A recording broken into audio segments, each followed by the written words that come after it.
اب کچھ خبریں کھیل کے میدان سے۔ دورہ بنگلہ دیش اور ویسٹ انڈیز کے لیے قومی کرکٹ ٹیم کا تربیتی کیمپ آج سے کراچی میں شروع ہوگا۔ قومی کرکٹ ٹیم کا تربیتی کیمپ 15 جولائی تک جاری رہے گا، جس میں کھلاڑیوں کی فٹنس اور اسکلز پر خصوصی توجہ دی جائے گی۔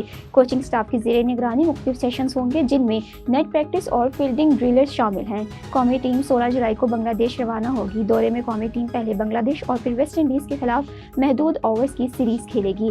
واضح رہے کہ پاکستان کرکٹ بورڈ نے بنگلہ دیش کے خلاف T20 سیریز کے لیے 15 رکنی اسکواڈ کا اعلان کر دیا ہے۔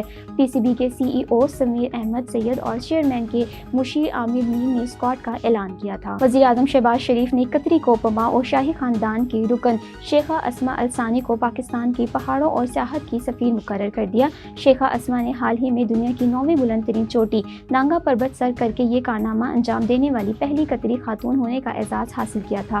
Social media platform X پر وزیر اعظم نے شیخہ اسما کو اس کامیابی پر مبارکباد دی۔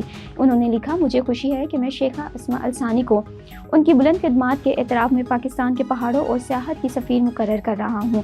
نانگا پربت سر کرنے میں میری دلی مبارکباد۔ یہ واقعہ قابل ستائش اور متاثر کن کارنامہ ہے۔ وفاقی وزیر اطلاعات عطا اللہ تارڑ نے کہا ہے کہ اسپورٹس جرنلزم نے پاکستان میں کھیلوں کے فروغ میں کلیدی کردار ادا کیا۔ اسپورٹس صحافیوں کے عالمی دن کے موقع پر اسلام آباد میں راولپنڈی اسلام آباد اسپورٹس جرنلسٹ ایسوسی ایشن کی تقریب حلف برداری سے خطاب کرتے ہوئے وزیر اطلاعات عطا اللہ تارڑ نے کہا کہ اسپورٹس جرنلسٹ نوجوان کھلاڑیوں میں حوصلہ اور جذبہ پیدا کرتے ہیں۔ گراس روٹ میں مقامی سطح پر کھیلوں کو اجاگر کرنے میں صحافیوں کا کردار قابل ستائش ہے۔ عطا اللہ تارڑ نے کہا کہ صحافیوں نے اپنی تحریروں اور کیمرے کے ذریعے کئی کامیابیاں دنیا تک پہنچائیں۔ کامیاب اسپورٹس مقابلے اسپورٹس جرنلزم کی بدولت مقبول ہوئے۔